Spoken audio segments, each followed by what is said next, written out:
Bryan, great to have you on the show, mate. Yeah, thank you. Great to be here. Welcome to Down Under. How are you finding Australia so far? Love it. I've been here many times. And when I say many, I probably like 6 or 7 times. And every time the experience has been fun. So, Where's been your favourite place? Sydney? Queensland? No, I mean Queensland. Yeah. Queensland is my favorite, but it's mostly because I don't necessarily like big cities. But as far as big cities go, like I'm more of a rural person. My first time in Australia was I landed and then we went up to Queensland and did a show near Surfers Paradise. Yeah, beautiful. And it was an independent show, so this isn't like WWE or anything. Yeah. So it's like in front of 75, 150 people, something like that. But I loved it. It was just like I got to surf in Surfers Paradise, my first time surfing. Yeah, it was great. Well, you're from Aberdeen. What's Aberdeen like? Aberdeen is beautiful, but it gets a lot of rain. So most people describe it as rainy and cold, and a little bit depressing. You're not really selling it. Yes, but if you love nature and trees, I mean, you'll just see these beautiful giant old growth Douglas fir trees. You know, we have not in the city of Aberdeen, but around there's a decent amount of bears, there's cougars, there's that sort of thing. So it's cool. That's wild. Yeah. And so we get on average 82 inches of rain a year. Where my parents grew up, which isn't too far from there, maybe 2 hours or so, it's rainforest. So it's a temperate rainforest that gets 160 plus inches of rain a year. So Well, I was going to say, because we've had a lot of rain the last couple of weeks, and ever since you've arrived, we've had nothing but sunlight. So yes. Thank you. I'm going to put that on you. I think it's my smile. Yeah. You know, you went to a rugby league game on Friday night, didn't you? Yeah. So I'm an old South Sydney boy. We ended up getting beat on Friday night, which was disappointing. But now I hear you're a Sydney Roosters fan. Is that correct? Yeah, I'm a Rooster man. It really pains me to see. Why? Well, let me give you a bit of a breakdown. So Sydney Roosters and South Sydney Rabbitohs are arch rivals and hate each other's guts. And it's very tribal, our sport, rugby league. And you couldn't have picked a worse team to support. Obviously, being a Rabbitoh,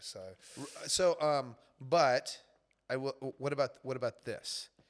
With all the advances that we've made, can't you be a little bit more zen and be like, oh, this man who's never seen this sport before comes in here and admires this sport so much, and like, yeah, I'm a Roosters guy because they're the ones that invited me to the thing, so I'm being gracious to my host. But regardless, I think when I go back to the United States, because I was talking to my wife about this, I'm going to be talking to a lot of people about how cool National Rugby League is. Really? Here in Australia. Yeah, I actually think out of all the sports, out of the major sports in the United States, the 3 major sports for men are American football, baseball, basketball. Soccer is rapidly climbing in the ranks. But for my son specific, the way that he is, I watched that game. I was like, my son would love to play that. Really? And I would have loved to have played that game. Like, that seems like, oh my gosh, this is something I can get behind. I am all for Americanizing National Rugby League. Well, it's pretty obvious you love contact sports, so yes, it makes sense, yes, right? Yeah. What did you love about it? I have to ask. Do you know? I think it's the pace of the game. Yeah. So if you watch American football, for example, A lot of stoppages. You do a play, you stop. You do a play, you stop. If you do the one sport that's not like that, baseball's like that too. Yeah. Throw a pitch, stop. Throw a pitch, stop. The one major sport that's not like that is basketball. Yes. But basketball, there's not a lot of physical contact. They get punished for physical contact. So if you're somebody who likes physical contact, like, man, that's and it requires so many different skills, right? And as an athlete, from an athlete's perspective, like from a wrestling perspective, wrestling requires a lot of cardio to be able to do this for even 15 minutes. But when I'm watching it, I'm impressed by the athletes, because the need for strength and the need for stamina and the need for skill. Like, these things I watched it and I was just I was just blown away. We're just talking about Zen. I'm in a state of Zen right now, hearing a Yank talking about all these great things about our sport. So I'm going to thank you for that. We actually have a rugby league player. He's retired now. He's named the Wolfman, David Williams. Played the same position as me as a wing. You two are identical. Oh, really? Comb over, the big rangy beard. Like, you guys are twins. I'm telling you right now. What brings you to Australia? Just promoting AEW. We've got a big event in Sydney on February 14th, and then we've got another show in Brisbane on the 15th. So it's just like my role in wrestling now is no longer to be the wrestler. My role is to come promote the AEW shows, be almost an ambassador for the sport of professional wrestling. So, well, there was big news that just broke by Tony Khan. Can you elaborate on that? Or yeah, let's talk about it. Yeah, I'm going to be one of the full-time commentators for Dynamite, which I was not. I'd recently we did a pay-per-view in London called Forbidden Door in August, and I did the commentary for that whole show, and then commentary for the Scotland show the Wednesday before that. But that was only out of necessity. Okay. Taz, one of our regular commentators, who was a famous former wrestler, he had knee surgery and couldn't travel with the stuff. So anyways, but apparently people liked it. Apparently Tony Khan liked it, and he's asked me to do it more, and I enjoyed doing it. I love being a part of wrestling. Like, this is I don't watch a lot of movies. I don't watch a lot of shows. Wrestling is my favorite form of entertainment, that and reading. And so, yeah, I love being a part of it. I still get excited about it. I still after all these years, I wrestled for 25 years and I'm still I still love it. It's your passion. So, yeah. Do you got any catchphrases lined up, ready to go? No. So you have to. You had asked me beforehand if I wanted to know the questions that you were going to ask me. And here's the thing. I don't want to know. I just want to talk because I want it to be as, organic. Yeah, to real and all that kind of stuff. And one of my big rivals, Nigel McGuinness, and I brought this up on commentary for Forbidden Door, so this isn't the first time I've said it. Okay. But he's a commentator for our collision shows, and he comes in he has a bunch of stuff that he's written down as far as lines, right? Like, if this situation happens, here's a joke I can really? He's got jokes. He actually does stage magic. He's a really good magician. Does like a stage magic comedy show or whatever it is, but he's very much a person who wants to prepare. Oh, if this happens, I'll have this line. This happens, and I prepare, but I prepare in a different way in the sense of like the backgrounds of people, all that kind of stuff. But no, I just want to see what's happening, and then react to what's happening.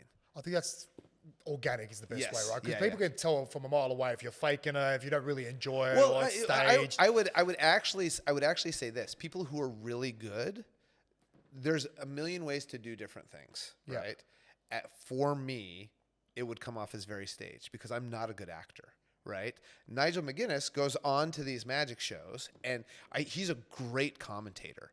And when you listen to his commentary, you don't think he's come in with this joke, right? It doesn't seem like a staged joke, but it's like, that's because he's waiting for the right moment. He has a joke in case a situation arises where he could use the joke.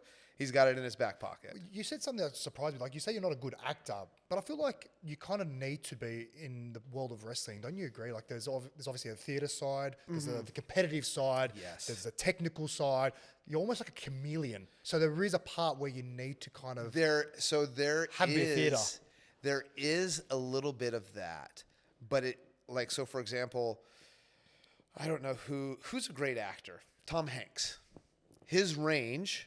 He can play that guy on Castaway. He can be in a romantic comedy with Meg Ryan. He could be a professor. Yeah, he can do all these different things, right? Yep.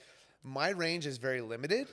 So for example, I read this about acting one time, and I found I've never been interested in acting. Okay. A lot of wrestlers desire to go be actors or whatever it is. No desire, no interest whatsoever. One of the things that intrigued me about it is, and I don't remember which actor this was. He did an interview, and he said something along the lines of, the major premise of acting in his conception of it is that you are empathizing with a person completely different from you. Yeah. So you go in and you become that person so that you can see every aspect of that person's self. Embody them. Yes. And for me, when I go out and wrestle, I'm just various forms of Bryan Danielson. Yeah. Right? Yeah. I've never gone out and been like, you know what? I am going to be a 17th century poet. And you can pass it with the look, you know? Yeah. So it's like I've never been able to be somebody who doesn't. So MJF doesn't want to wrestle. He legitimately doesn't want to wrestle in the sense of like he wants to do as few matches a year as possible. If that were my character, it would be very hard for me because I love to wrestle. Like Tony Khan, like some people don't want to wrestle every week or whatever on TV. No, I want to wrestle every week. And like, one time I was sick, super sick. And Tony, because Tony knows me so well, he came up to me and I'm laying on the floor in the trainer's room and I'm like this. And Tony goes, "Hey, Bryan, do you want to wrestle today?" And I go, "Not really." And he was so blown away by it. He had never asked me about wrestling a match. And I said, "Not really." And he goes, "Oh, who is this man?" Okay. And then he goes, "Oh, okay. Well, I just had an idea and we don't have to do it if you don't want to." I said, "What's the match?" It would really help the show, but you don't need to do it. He put the guilt trip on you. No, it wasn't even a guilt trip. It was just like, I can do it. Just tell if it's better for the show, I can just do it. I can get through this match, just sick as a dog, whatever it is. And it was. And it ended up being, I wrestled a guy named Matt Menard who hadn't done a singles match in 3 years or something like that. But he was a tag team wrestler. Yeah. So he but he hadn't wrestled a match in like 3 months or 6 months or something like that. And so it was so funny because I'm sick as a dog. He hadn't wrestled a match in however long. And then we had 9 minutes and to go out there and do our thing. And when I came back, I had so much fun. And really? Yes. And it was just like I was sick as a dog and we went out there, we did this thing and it was just so much fun. And yeah. And see, that's what the fans don't say, right? Like when you're performing, like you might have a niggly injury here and there, you might be sick, but you're not sick, you're not injured once you step foot in that ring. Yeah. Ever. Yeah. So it's like, it's fascinating. It's weird when you're aware of what your mind is doing with something, because it's exactly like you said. It's like, okay, I'm dreading this. I don't want to do this. Okay, I'm doing my warm up. I'm doing this. What am I doing? And then 5 minutes before I go out there, all of a sudden, whatever happens just switches. Yeah. And it's like, and I don't realize it until right before my music hits. Yeah. And then it's like a shot of adrenaline. Yeah. And then it's just like, let's do this. Yeah. So, and it's very rare. It's very rare that I wouldn't want to do a match. I mean, there's a handful of exceptions and they're all like, okay, I'm sick or I'm this or whatever it is. But yeah. You mentioned about the power of the mind, and I think it's such an important thing to talk about because I think half of the battle is just accepting it. Like, okay, I'm sick, it is what it is. I just got to deal with it. Yeah. Play on. Let's just get it done, right? Yeah. But some people kind of use that as an excuse. Like, oh, I'm sick today and I'm up to it. I can kind of be slack here, if that makes sense. Yeah, I feel like, we all do that to an extent. It all depends on the importance of the thing that we're about to do. So, do you have kids? I have 3. Okay, so it's like this. Gosh, I'm not feeling good today. Do I really want to get up and make the kids breakfast? I'll just give them whatever this unhealthy I'm going through that now. This unhealthy thing is, right? And you give yourself a pass. Yes. And I don't want to, because I was raised, my mom and dad got divorced when I was really young. My mom worked 2 jobs while going to school and all this kind of stuff. So if you're in that situation, like sometimes you need a pass. Yeah. Right? That makes sense. Yeah. But if you're just like, oh man, I wish I could have slept today, which is what I feel like sometimes when it's like, no, it's with everything. If you just get past that one first mental hurdle, the other things become easier, right? That's why I like cold plunging so much, and especially in the morning. If you do one hard thing first, right? Like, who wants to cold plunge? Nobody, right? Exactly. It's like, but you get in there and you stay in there. Like, I tend to cold plunge 10 minutes every day, and so it's like, when you stay in there for 10 minutes and at 8 minutes you really want to get out, if you get out, you're gonna be disappointed in yourself. What degree do you say? So the one that I have at home, I do at 43 degrees Fahrenheit. I'm not sure what What's that is. What's that in Celsius? We'll find that out. Yeah. But like, so for example, I've been cold plunging every day since I've been here. Oh, really? Yeah. At the gym near my hotel, they have a cold plunge and they have the sauna and all that kind of stuff. And it is funny because it's funny that the things that I'm judgmental about, if you ask me, are you a judgmental person? I'm like, no, I don't care. I mean, I don't care what people want to do or, anything. But one thing I am judgmental about is if people don't stay in a cold plunge for long. Yes. Yes. No. Like, I was 6 degrees. Oh.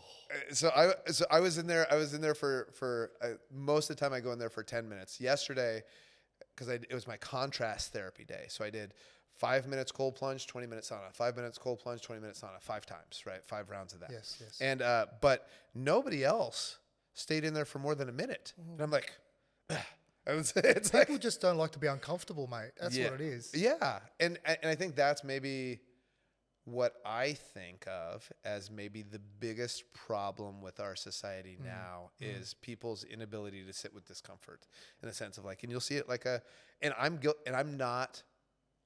also guilty of this. If I'm at a restaurant by myself, which I'm on, this trip, I'm going to be at a restaurant by myself a lot. Okay. Yeah, this is a little uncomfortable. I'm going to get my phone, at least distract myself from it, rather than just sitting and acknowledging, or like, okay, I'm by myself in this thing. I've got nothing to do. Okay, just sit with that. Relax. Yes. Nope. I'm just as bad. I'm just as bad. You said you're not judgmental. I remember something come up the other day. You remember we were talking about storyline and storytelling and a bit of theater to create the big fight itself in the ring. And I saw something on Syko Stu, wrestler, and Raja Jackson, Rampage Jackson's son. I don't know if you recall that.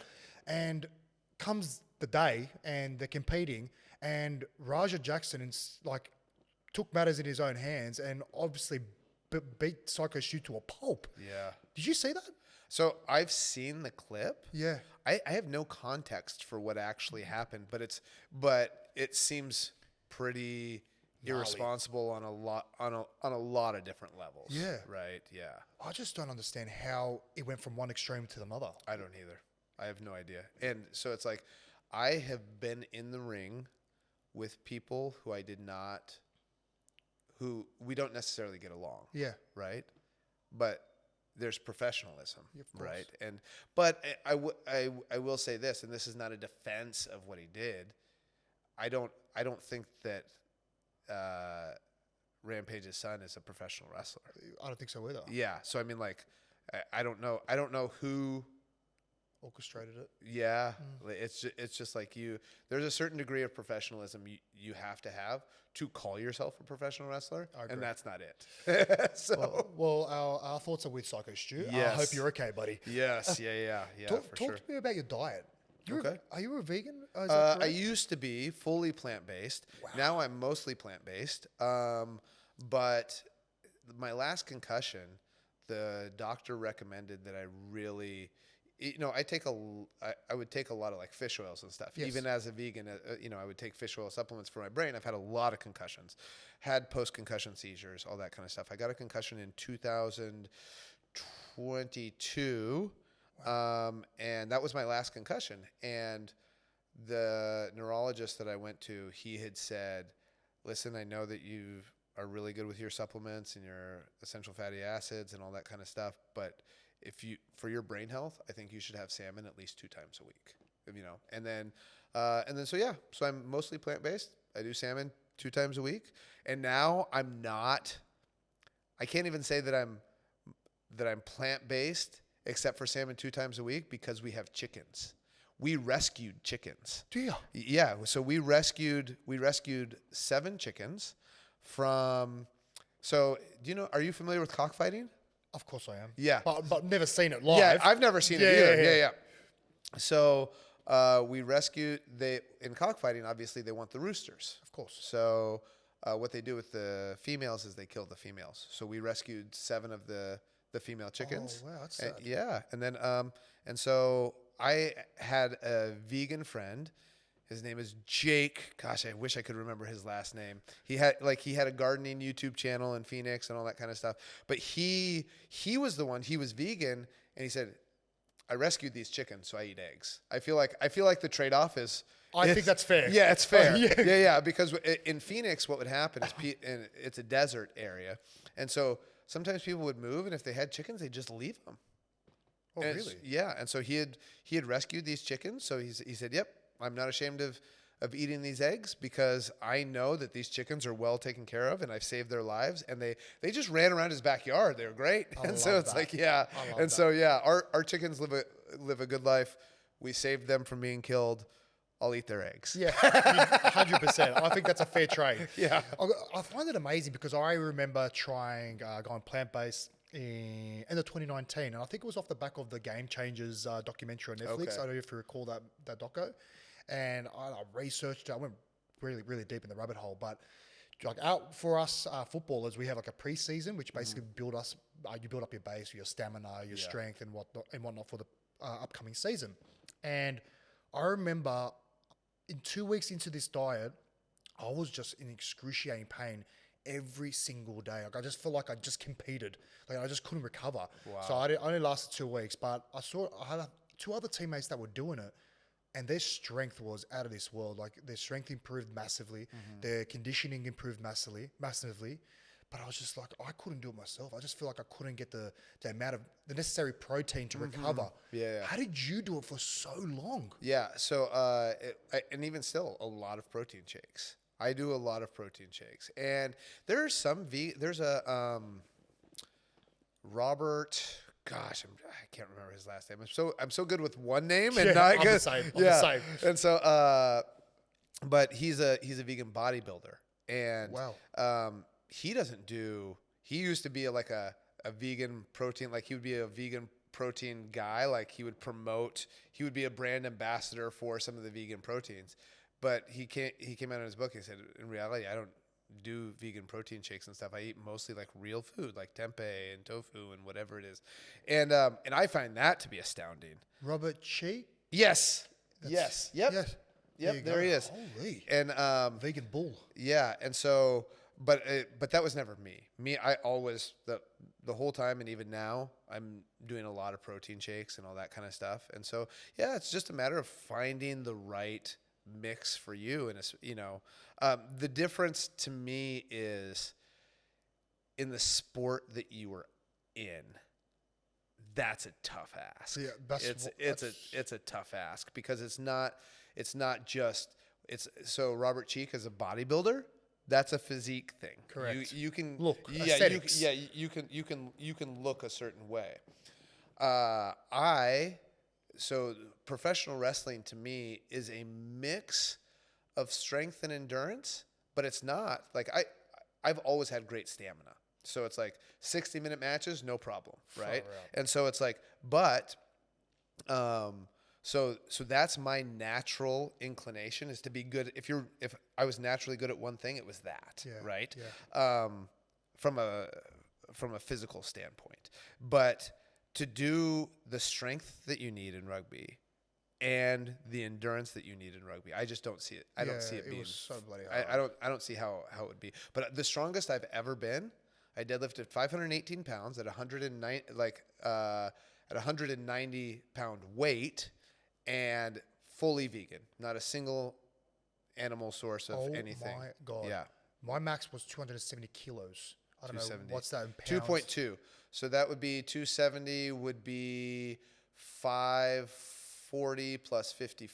But that's in like, animal protein. Like that's, you know what I mean? You did it with no animal protein. Yeah. Oh God, that is bloody impressive. Yeah. And you've never had a drop of alcohol? Is that Never. true? Never. Never, ever. No. And my dad was an alcoholic. Is that why? Yeah. And so, and it's like, addiction runs in my family. Okay. So my mom, who's never drank. Oh, wow. And then my dad, who struggled with alcohol. He's passed away now. So I grew up with this fear of it. And my mom, to this day, and they divorced when I was like 8. Yeah. He says, in the absence of alcohol, your dad was the best man I ever knew.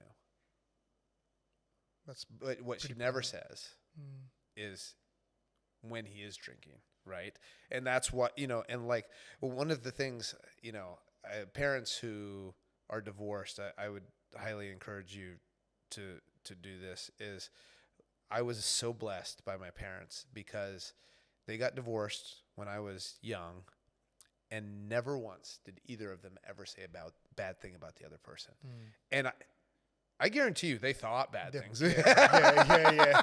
And I'm sure they said the divorce. Yeah. I'm sure they said it to friends or they said it to whoever, but they never said it to me or my sister.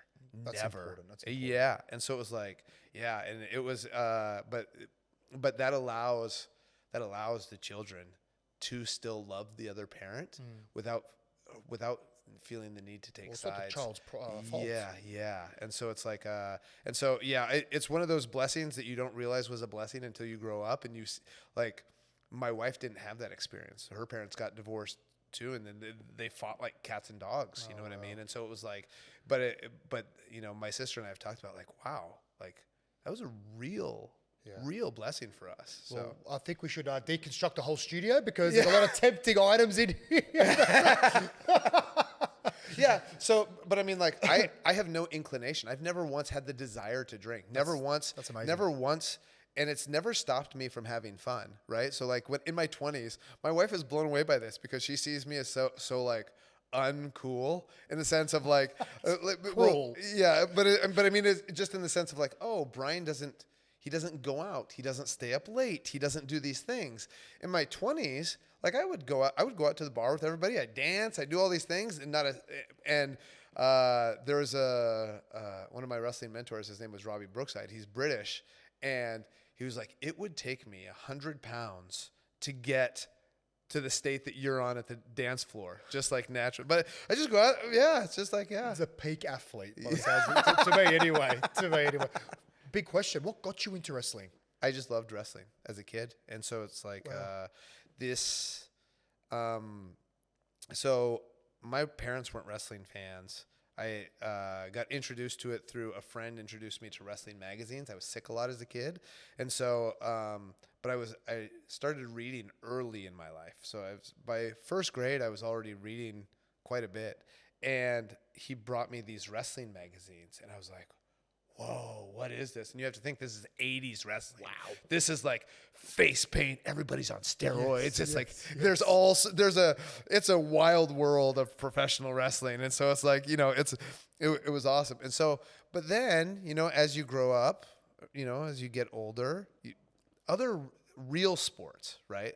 I assume in rugby, what happened is there's a lot of first graders, a lot of 6 and 7 year old kids who want to be rugby players. Yes. But then what happens is they start playing rugby and they get weeded out because they're not good enough. Yep. Right? Yep. That doesn't happen with professional wrestling. So it's like there's no professional wrestling when you're 10. There's no professional wrestling when you're 15. I never thought of that. Yeah. And so it's like there's nothing to weed you out. So you could have never done any athletic sport in your entire life and still hold on to this dream that because wrestling is not real and sometimes use the F word fake, I could do that, right? And then so it's like I harbored this dream despite not being like I played every sport but wasn't good at any of them. And it mostly boils down to me not being very competitive, right? Like American football, I loved practice, right? Practice was so much fun because if I hit my buddy Evan, I got to go to him the next day and be like, yesterday I smeared you, man. And it's just like, but we would play games and like, okay, it was okay, but what is this? I'm so opposite. Yes. Yeah. Most athletes are. You have to be, right? Yeah. But that's why professional wrestling was so great for me as an individual because I'm not competitive at all. So it's like, so anyways, all of this thing, and I was a really good student and on the honor roll and all these, and all these things. I'm 5'8". I was 165 pounds when I graduated high school, and everybody's saying like, hey, you should probably go to college. And I was just like, but I had this high school English teacher. His name was Dr. Carter. And he said, listen, the best thing I ever did is everybody told me to go to college after high school. Yeah. The best thing I ever did, I didn't. I went to the Peace Corps. I went to the Peace Corps for 4 years. Wow. And in the Peace Corps, I realized that what I really wanted to do in this life is teach. I loved teaching kids.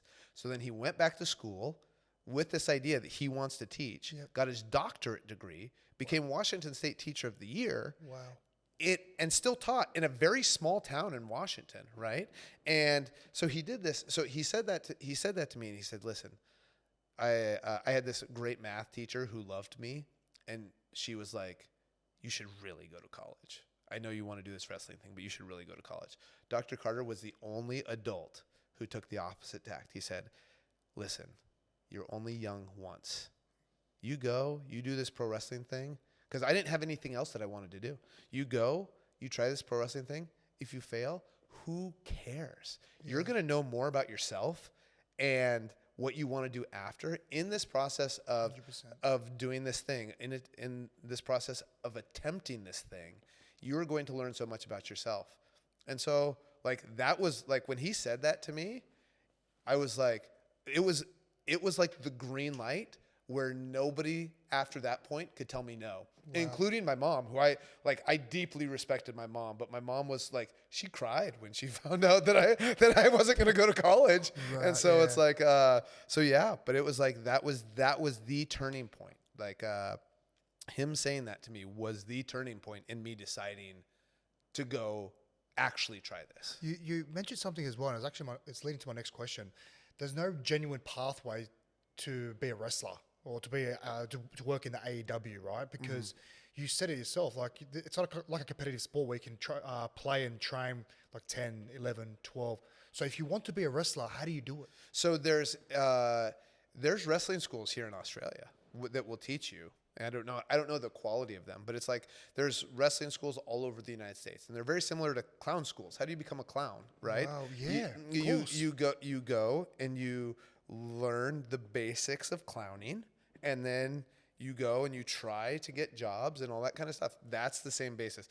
Now is a little bit different because, for the example of the WWE, they're recruiting a lot of athletes. So they're seeing college athletes, and if they have like a strong social media following, they might not be good enough to go play a major league sport. So you might be a college American football player, have like a really strong social media presence because you're entertaining or whatever it is. Like, if you were an American football player and they saw that you had this podcast, and look at how social he is, look at how good he is at talking, and he's a great athlete, and he seems to understand entertainment a little bit. Let's give him a shot at bringing him into pro wrestling. Tick as many boxes as you can. Yeah. So WWE is doing that now, which so there's that avenue, but that's obviously for a select few people. Most of us, what we do is we went to wrestling school and we trained, and then we did independent wrestling shows, and then we got good, and then it's like and then that's where it becomes more like a career. Like no, like sports when you're in school. It's like in the independent leagues, it's like all these people want to do this. Gotcha. But then X number of people will rise to the top. Yep. And then the people that rise to the top, you'll be like, oh, okay. And then that's kind of what happened to me. Is I was on the independent circuit for 10 years. Yeah. And then built a decent name for myself, and then WWE came calling. Did you train at the TWA with Shawn Michaels? Is that correct? And how did you link up with them? So I was actually supposed to go train with Dean Malenko, who was my favorite. So the Ultimate Warrior was my favorite wrestler as a kid. But then by the time I got to high school, I liked the complete opposite thing, which was Dean Malenko. He was not super like crazy or anything like that. He was just a great technical wrestler. And so he had a wrestling school at the time. And I had signed up years before I graduated high school. I sent the $500 deposit, which as a poor kid, that was a lot of money. And so I sent that deposit, and then several months before I graduated high school, the school closed down. Oh my God. And I give Dean crap all the time because he works for AEW as like he helps backstage. And I give Dean crap all the time because I never got my money back. It's like, do you know how much money that was? And so anyways, but then Shawn Michaels school opened up and they had this number that you call, all this big rigmarole, but and it was a gamble, right? Yeah. Because wrestling schools in themselves can be shady. There's been a long list of wrestling schools that attach a name to somebody. It's like Shawn Michaels Wrestling School. Is Shawn Michaels actually going to be there? I didn't know, right? Yeah. But luckily, I got there, and he was there. And it was him and a guy named Rudy Boy Gonzalez, and they trained us, and it was great. When was the light bulb moment for you when you thought to yourself, all right, this is something that I'm actually genuinely good at. I can turn this dream into a reality. Do you recall that moment? No. An interesting thing is that I always had kind of one foot out the door. Really? Yeah, the whole time. And it was like, and it was just this idea. I battled with this thing that really wanting to do it and also thinking it was unimportant in the sense of like, okay, I want to contribute to society. I want to I should be my mom, who's a big inspiration for me. So she only had a high school degree, got divorced, started working 2 jobs, going to school, got her master's degree in psychology, and then started working and helping underprivileged kids, Native Americans, all this kind of stuff. And so she graduated college the same year I graduated high school. So it's like, so this idea of like, okay, how can I give back or whatever it is, that sort of thing. So I always felt like maybe I should be doing something different besides this. Yeah. But there was never a point where I felt like, okay, I've made it, because my idea of the lifestyle that I'm trying to achieve is not what our culture tells you to strive for. It's not a big house. It's not anything like that. If I could have just a very simple life with very minimal distractions, I don't care. Like the first house that my wife and I bought was under 1,300 square feet. Yeah. And it was like, that's perfect, right? I don't need these things, right? So it's like, I never desired the fame. I never desired the other things or whatever it is. So I always kind of had my foot out the door.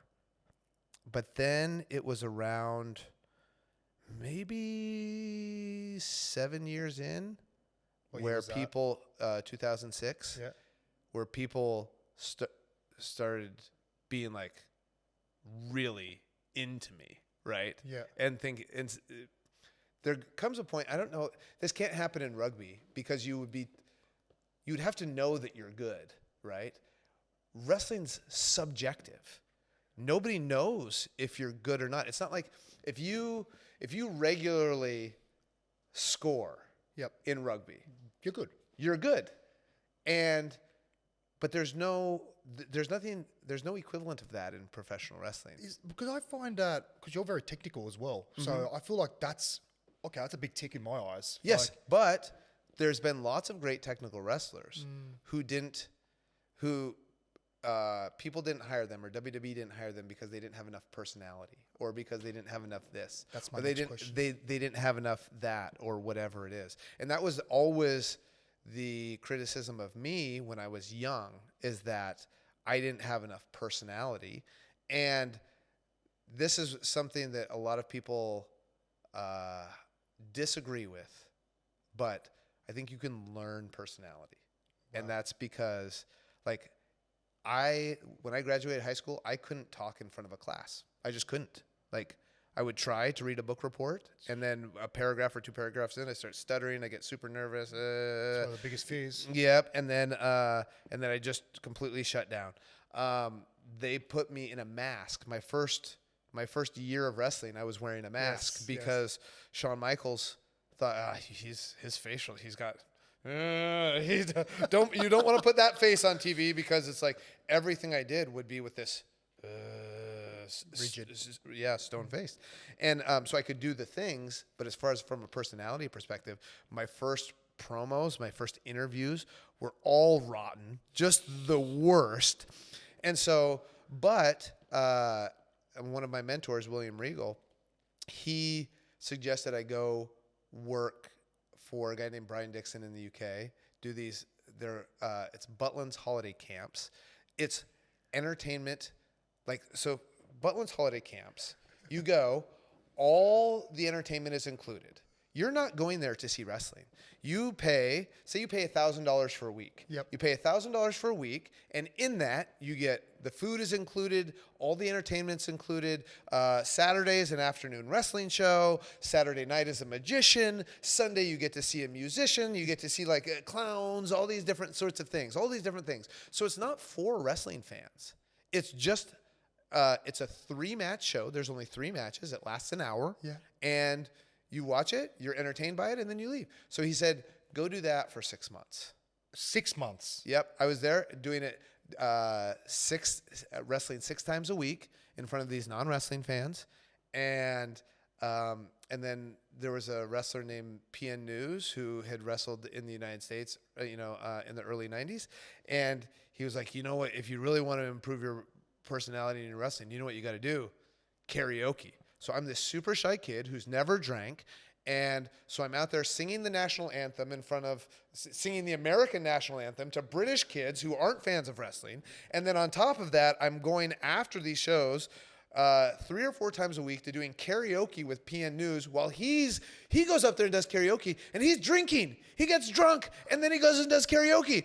And I said, that's cheating. I go up there. He said, you can go up there. He said, you can drink and go up there. I said, I don't drink.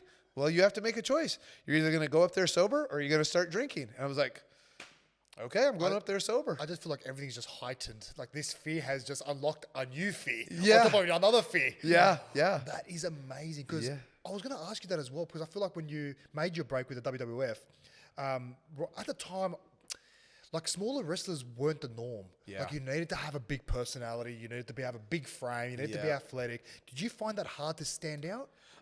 It wasn't necessarily hard it actually made it easier for me to stand out. What it was hard to do is break the prejudice that they had of what a main event guy could be. Exactly. Right. And listen, I'm not the first person to do it either. Rey Mysterio, Rey Mysterio goes against everything that Vince McMahon thought a main event wrestler should be. Yeah. Except one of the things for Rey was he had already got national exposure in WCW beforehand, but he came over and he sold a ton of merch. He sold so many masks. And so they could not deny, they might say in their minds, oh, he can't be a main event guy because look, he's small, his style, we like him and you can tell that people like him, but he's not a main event guy, except he sells main event numbers of T-shirts and masks and all that kind of stuff. And so, but I didn't have that, right? So I wasn't, I eventually did do pretty well with the merchandise sales once the Yes chant started taking off and all that kind of stuff. But one of the things that was helpful for me was that all these other guys, the landscape for wrestling was changing. And the big guys, I think they were a little bit behind in that, in the sense of people attention spans were getting shorter and shorter. Still is. And so, and so the bigger guys who were wrestling a slower style, they wanted me, and they mostly wanted me to lose the matches on a Monday Night Raw or whatever it is. But my job was to go out there, make the guy that I was wrestling look really good and have a really exciting match. Great. I can go out there and do that. And I didn't expect anything of it, but you go out there and you do that. And all of a sudden people start, after 6 months, a year, people oh, I like this guy. He's always exciting. He's always this, that, or whatever. And so and I find this to be, I find this often.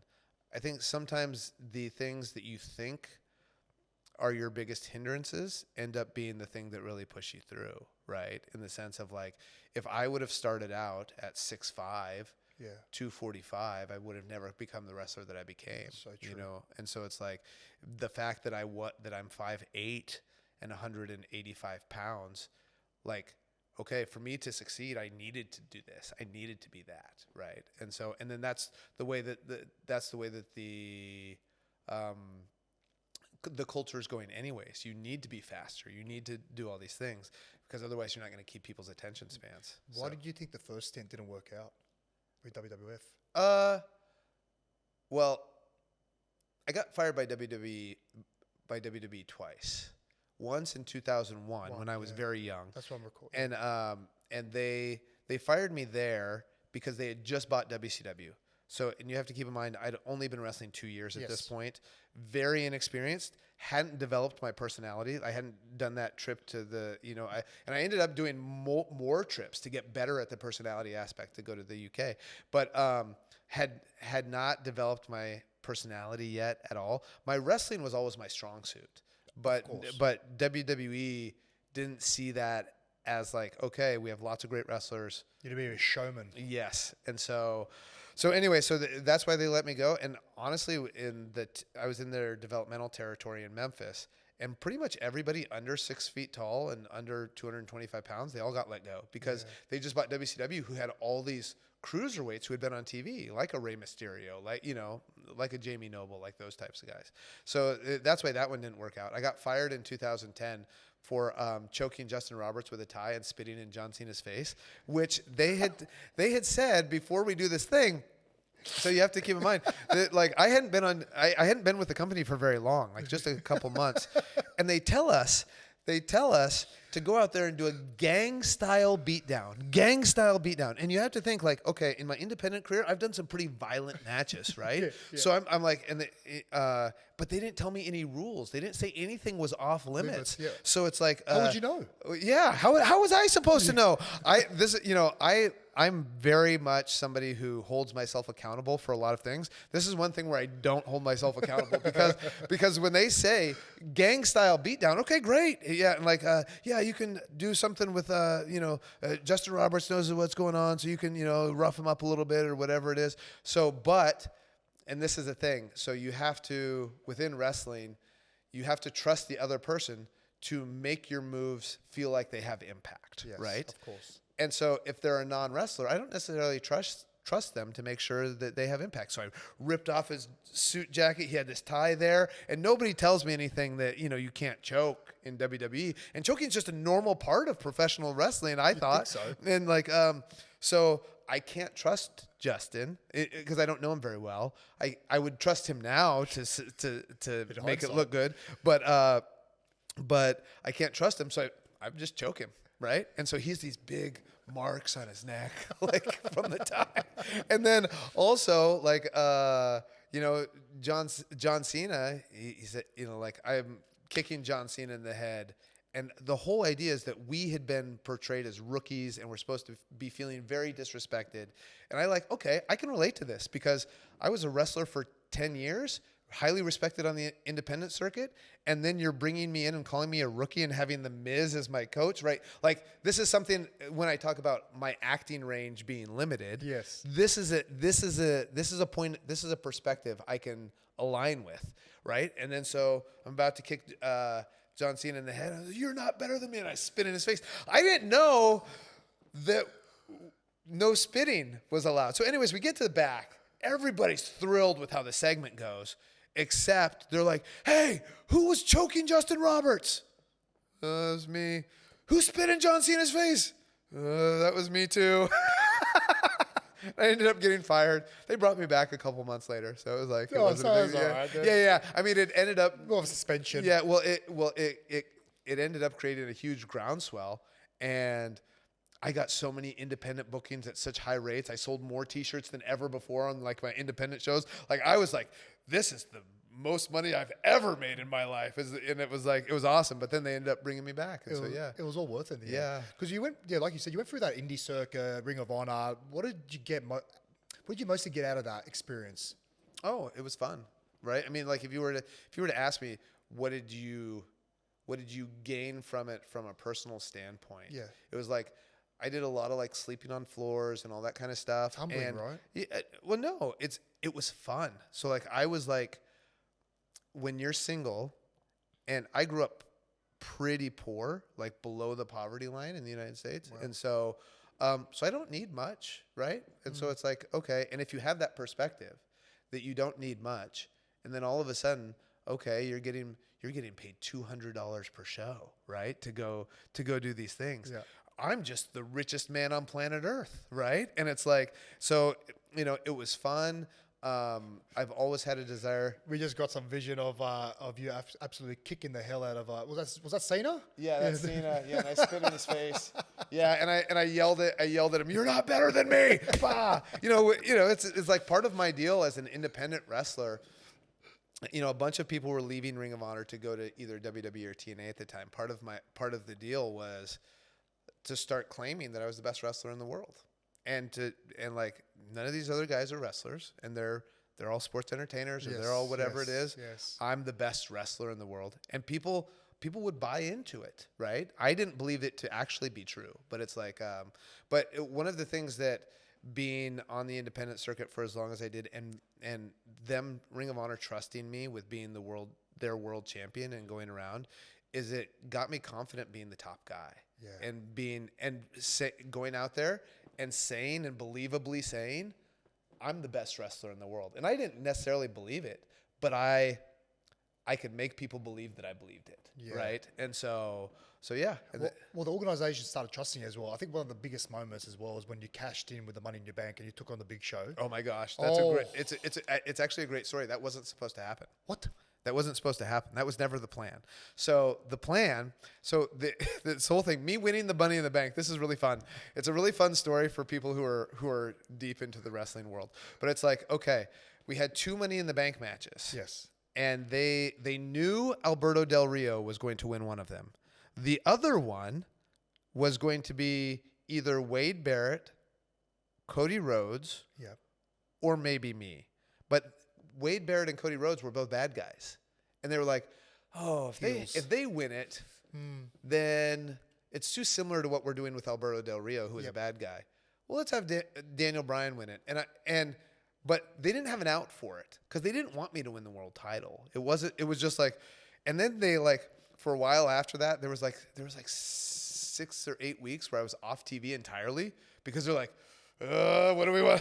So anyways, what happens is Mark Henry, who was the world champion. Yes. So I did a little story with Mark Henry and Big Show and building up to the Mark Henry Big Show match. But Mark Henry actually got hurt.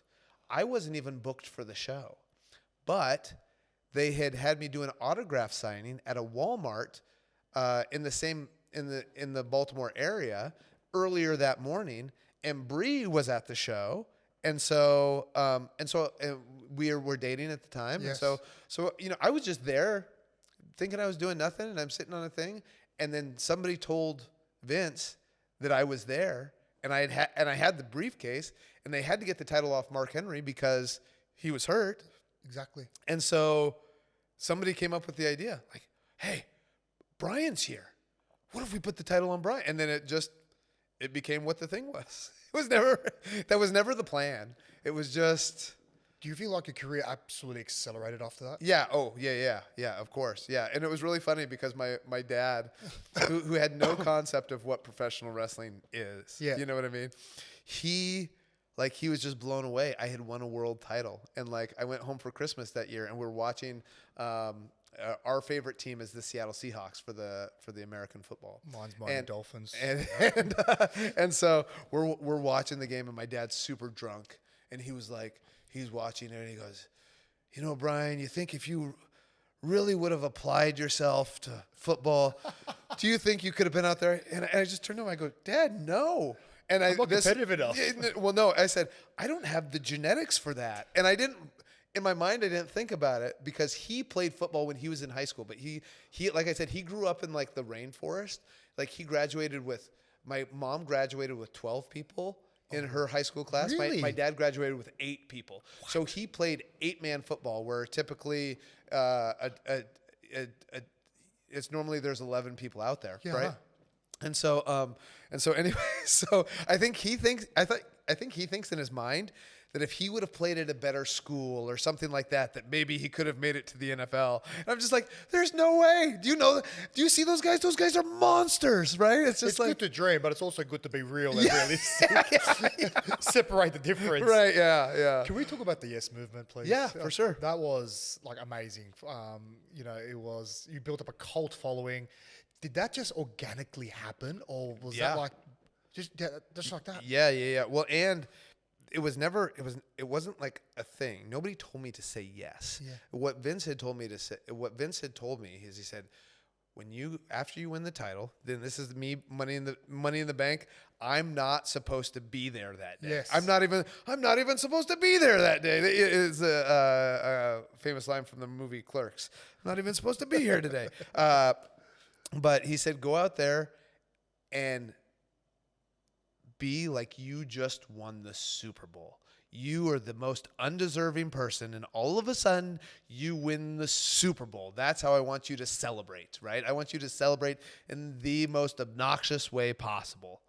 And so that's what my iteration of that was. But then it took a couple months. But eventually, at first I was booed a lot, right? And it was great. At first I was booed a lot, but then we did a show in Seattle, and the Seattle crowd was the first. I saw signs that said yes, but then I started seeing it in more places, right? The yes chant, people were chanting yes, and I was like an ironic bad guy that people like to do this yes thing for, and then they had this big plan at WrestleMania, they're really going to make Sheamus. They're going to make Sheamus into the guy. Yep. And how they're going to do it is the same way that they did it with the Ultimate Warrior. And Ultimate Warrior beat the Honky Tonk Man super fast. Yes. Right? The Honky Tonk Man was this long Intercontinental Champion. He had this long reign as the Intercontinental Championship. And then Ultimate Warrior just comes in and destroys him in under a minute. And then you think he's the guy. Well, the problem is wrestling fans have changed. And when we go to WrestleMania, now WrestleMania is that's where all the hardcore fans go from all over the world. Yes. So, and I'm kind of beloved by those people. So then they had Sheamus beat me in 18 seconds, and it really backfired. Yeah. And it was really funny because when I heard about it, I was like, oh man, that sucks. Oh well, just go on and do my thing, and how I knew, I go out there and and we do the thing. I was like, oh, that was kind of fun. You know what I mean? It was a fun little bit. The crowd seemed disappointed. Sheamus was really scared because he thought he was like, I think the fans want to see us have a match. Yeah. And I said, yeah, I think so too. But I mean, there's nothing we can do to change it. You know what I mean? So just go out there and do my thing. I come to the back. The great Khali, who you don't think of as somebody who's super paying attention to everything that's going on. When I get to the back, he goes, what the fuck, man? That's bullshit, brother. And I was like, whoa, thanks, Khali. That was really nice. And I had a great relationship with Khali. I was like, oh, yeah, he's upset. Okay, whatever. But then we were the first match. And then people just kept on yesing throughout the show. And then the next night on Raw, it was just yes chants going crazy. And it just kind of took off. What about WrestleMania 30? Yeah. What an iconic, look at that beautiful piece of merchandise right there as well. Yeah. Highlight of your career? No. Not even close. And I recently did an interview, and apparently people got upset by me saying I don't think that fondly about it. Okay. And it's not because of what happened at WrestleMania 30. There's so many things around it, right? Okay. So it's in 2013, so that happens in April of 2014. Yes. 2013, I do a match. I get a stinger down my arm. I have a stinger, pain shooting down my arm. I'm unable to move my arm, and they stop the match. But I end up getting a few injections into my neck, all that kind of stuff. But I'm having this horrible shooting pain down my arm, and then I get a concussion that I have to hide from everybody several weeks before then, where there was a live event a couple weeks before WrestleMania 30 where I get to the back, and we were in the main event, and I'm in the shower, and I can't stand. Like and so I couldn't drive to the next town. I had to ask a friend to drive me to the next town so that we can keep this secret because I just got to get through the next couple weeks. So like head spinning, all this kind of stuff, horrible pain down my arm. I'm not sleeping, all this, you have to do all this media, all this kind of thing. So as far as like an experience, like to me, I don't think in terms of things of like, oh, how important was that to my career? As far as what is the most important moment of my career, that was the one that transcended me from being, okay, he's like upper mid card level guy to, okay, now this guy can be a main event. So I don't dispute that. But from a personal experience perspective, it was very hard to get through. And then from a personal, like emotional standpoint, I associate that moment with, so there was a kid named Connor, and he got to see that, and I got to hug him after, and that's a beautiful moment. But then he passes away that following Wednesday, which is devastating. And then so you have to think, okay, that happens on the Sunday. My wife and I got married on the Friday. Great news, right? All this kind of stuff. We go to Hawaii. The first time I've ever been to Hawaii. We're on our honeymoon in this eco retreat, and it's great. Except every night when I go to bed, everything's spinning, all this kind of stuff. We get back, traveling to Raw, and that Sunday, Easter Sunday, my dad passes away. Completely unexpected. He wasn't able to make it to our wedding. He didn't come to my wife and I's wedding because his wife had pneumonia. We were never worried about him. We were worried about her passing away, and then what would happen with his alcoholism after she passed away. So then I wake up on a Sunday morning to my dad passing away, and it's just devastating. And then, so all of that to say, between like all these different things, like that is not something from an emotional perspective that I think about fondly, right? Like it's almost like I'm coping and try not to think about it at all. Right.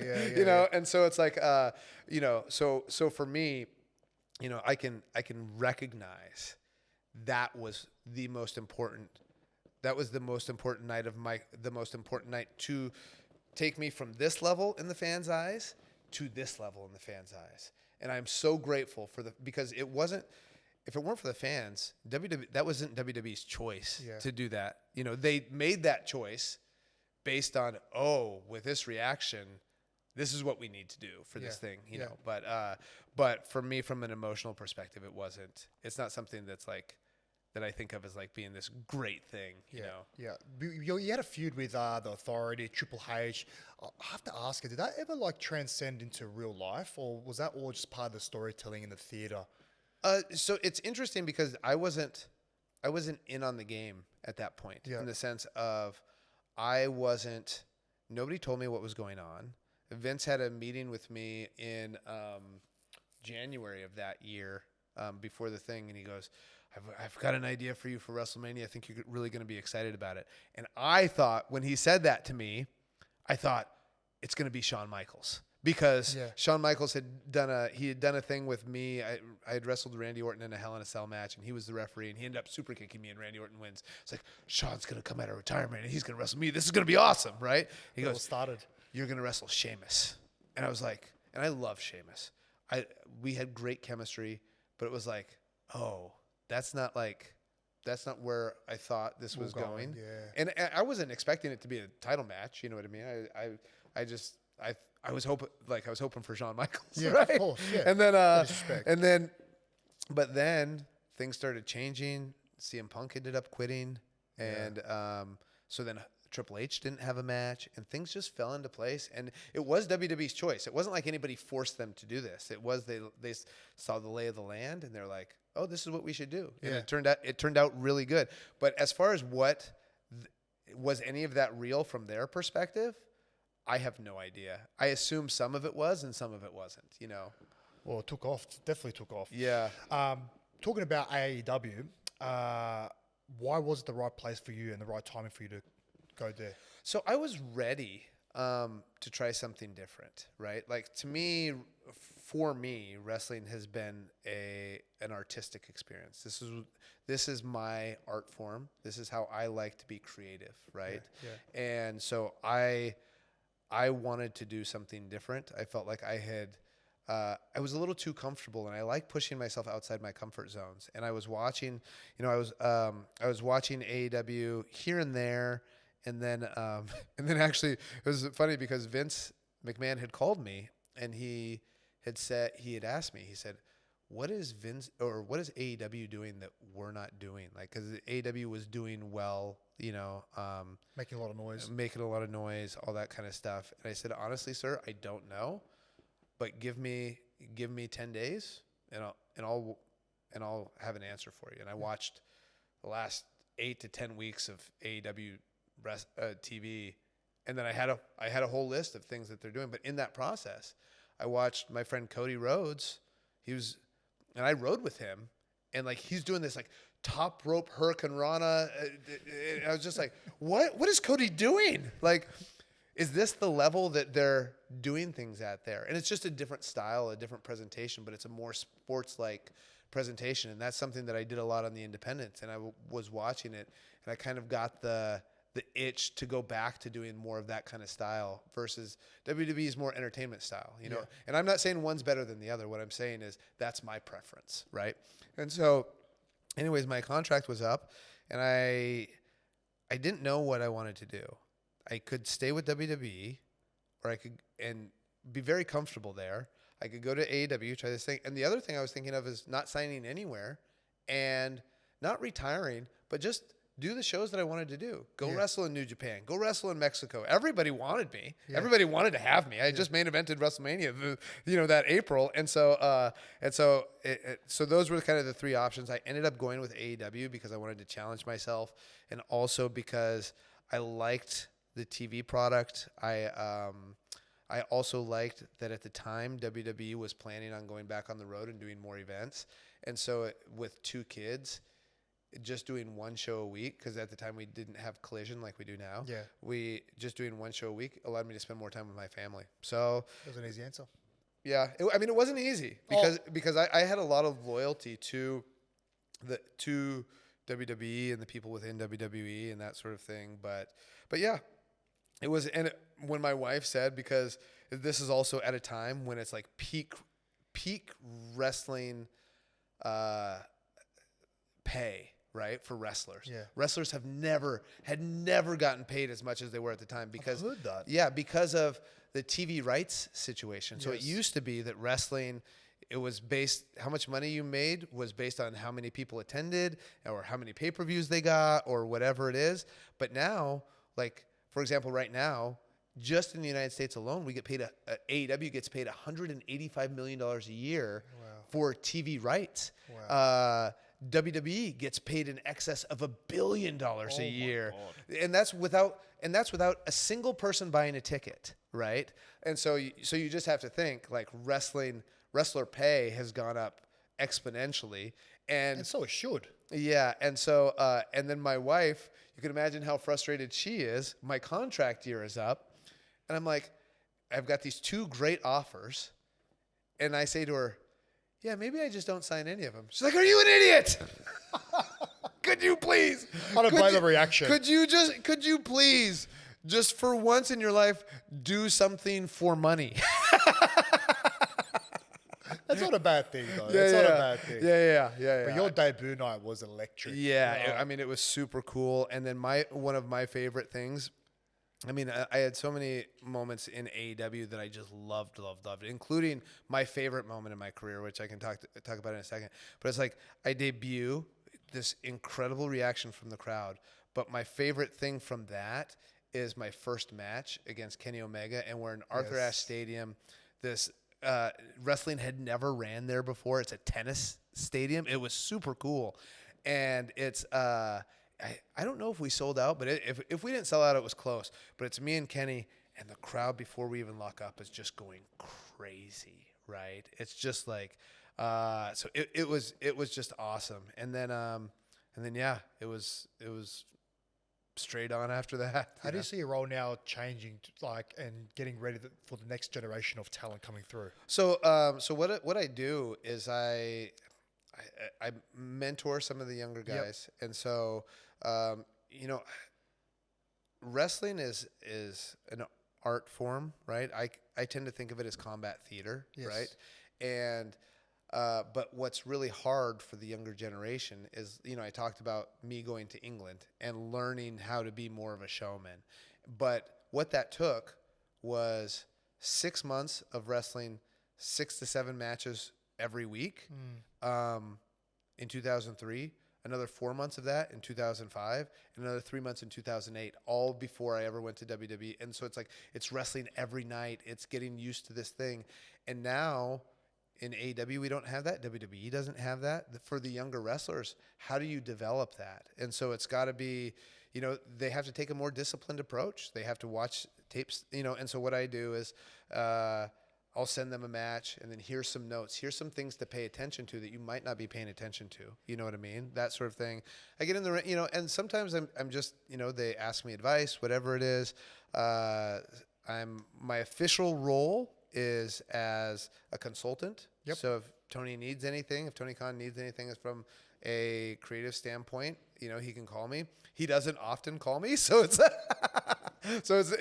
I'm a consultant who doesn't get consulted that often, but it's it's fine because I try to help in a lot of other ways. I send notes for every show, right? And so yeah. Could we ever say, if you could get the crystal ball out for a second here, obviously the AEW is growing massively every single year as the time goes by. Could we see the AEW and the WWE combine for pay-per-views?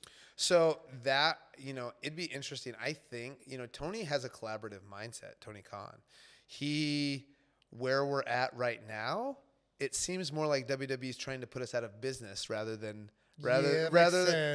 wanting to go into business. Yeah. Well, and that's the thing. The landscape of wrestling has changed so much in the last 6 or 7 years that I would never say never, right? I don't know exactly how it plays out as far as who's on top of who or what in the corporate structure of WWE. But, if Nick Khan, who's a great businessman, has brokered these incredible deals for WWE, if he thought it was best for WWE to do some sort of collaboration with AEW, say once a year, and it was great for wrestling fans, and if it was great for wrestlers. I mean, there's been a lot of, I think there would be some hurdles there as far as the relationship goes, because there's been some nasty things done on both sides, right? So you have to overcome those things. And so, but if you could get there, I think it would be a huge win for wrestling fans. I think so. But, do I see that happening in the next year? Maybe not. That's fair. Yeah, I mean, a lot of bridges have been burned, and a lot of bridges need to be mended for that to happen. Time heals everything. Yeah, and I mean, like, you have people within AEW and you have people within WWE who genuinely love each other, like, as people, right? Like, I have friends there that I will love till the day I die. And I have people, and they're not just wrestlers. There's people in management and, that sort of thing. And likewise, there's people in WWE who love people in AEW, and, and not just the wrestlers, love some of the people in leadership roles in AEW, that sort of thing. So, I mean, like, there's enough love there. Something can happen. There's something a bit of hope. Could happen, but there's also enough bad blood there to where it's like, it'll never happen. I guess we'll wait and see. Truth or sauce time, buddy. So I'm sure you're aware of this next segment. Everyone has fun with it. I basically ask you a question, and you either answer it or you have my chips with hot sauce, which is right there on the table. Okay. You ready to go? Yeah, I'm ready. Let's go. All right, question 1. Who is the most overrated wrestler currently? MJF. I actually didn't think you would have answered that because you're such a nice guy. Yeah. Oh, yeah. Yeah, it's easy to say because I can say it in a way that's like in nice. Kind of story, right? Because he's the most hated person in AEW. Really? And then I can get him, if he hears this, to question Does Bryan actually think that about me? Which is a double win for me. And get a reaction. Yeah. Well, that was easy. Question 2. Obviously, I just said you seem like a nice guy, but was there like one wrestler you just couldn't get along with? Gosh, I'm trying to think. You had some rivalries there, but... Yeah, but I mean, I always got along with everybody. Vince McMahon, did get along with him? No, I mean, me and Vince had a really good relationship. I'm trying to think. There was a little bit for a time. There was a contentious relationship with Ezekiel Jackson, wow. but then we liked each other at the end. Yeah, so there's not really anything. That's the answer. Yeah, I don't mind if that's the answer, and there's nobody that I have. I don't mind doing the chip. Let's do it. Okay. You just want to see me do the chip. I do. It's obviously got my body on it, mate. Yeah. It's a nice piece of work here. Okay, so I got to ask. Yes. Is that your all the time body, or was that I was in peak condition at this this moment right here. I was in peak condition. I'm not gonna lie. And it was after a body pump. Okay. He actually took the photo, believe it or not. Alrighty, let's go. Do you like chili, by the way? Do you like chili? Chili? Yeah, spice. So like chili in the sense of what? Bird's eye chili, Carolina Reaper, stuff like that. Yeah, I like spice. Oh, you like spice? Yeah. Oh, yeah. You kill it.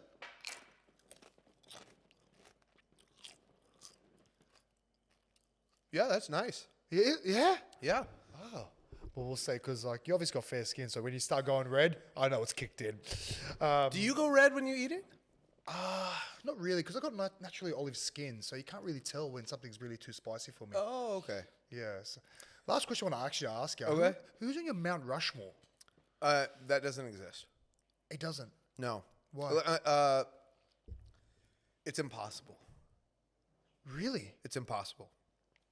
It's impossible.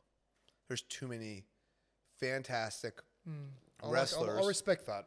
There's too many fantastic wrestlers who have built the foundation for current wrestlers to succeed at the level that we're at. Yeah. To elevate, so for example, if you were going to say okay, who are the biggest business draws in wrestling history? You've got to go Lou Thez, maybe George Hackenschmidt-ish. Yep. Right? And one of those type of guys who lays the groundwork, and then you're looking at, the Hulk Hogan's or whatever it is, the Steve Austins, The Rock, or the John Cena, or whatever, those sorts of things. Then there's the artistic perspective, who laid the groundwork for the artistic level that... I got him. No, you didn't. I thought I got you for a second there. Well, no, it is spicy and a good thing, but that's not why I had that. It was just... So... I'll believe you. Yeah. So yeah, for the Mount Rushmore thing, it's just impossible. There's too many different layers, and there's also not enough. You look at it, and there's okay, who am I influenced by? And it's nobody that you would say, oh, that's a Mount Rushmore guy. Yeah, right. And that's every wrestler, right? When you look at Will Ospreay, who I consider one of, if not the best wrestler in the world, or Swerve Strickland. Yeah. Hey, who's your guy that you've modeled? Who's the number one guy that you've kind of looked to as far as inspiration, that sort of stuff? I guarantee you, whoever they say would not be on anybody's Mount Rushmore list, right? Well, it makes sense. So I don't know. Those conversations are so hard. What about commentary? Now you're a commentator. Is there anyone that you kind of put up there as the Jim best? Ross? Yeah, Jim Ross. I was going to say that. Yeah, Jim Ross. I actually love Tony Schiavone. And he, both of them work with AEW now. There was Gordon Soley, who was an old time wrestling announcer. I think Michael Cole is, for what WWE does, he's a fantastic announcer. For what they ask, for what they need from him, he's unbelievable. And when he's gotten the opportunity to do a more sports-like presentation, yep, he does so well at it. It's just that's not what they want, So I think I've got an interesting question for you. Okay. We saw over the weekend AJ Lee returned to the WWE. Okay. After 10 years with obviously CM Punk. Is there a world where we see yourself and Brie make a return to the ring? Maybe. Maybe. Yeah, there's a world where that could happen. I think if we did it, it wouldn't be like a full-time run or anything like that. Yeah. And I think it would be something to where, like, so our kids could see it. Yeah, like, our kids would really enjoy it. Like, my favorite moment in my entire career was wrestling Swerve at All In Wembley last year. Yeah. 50,000 people. Oh. And the match was great. I think my favorite match in my entire career. But it's not just the match. It's the fact that, like, my daughter was there, my son was there, my wife was there ringside.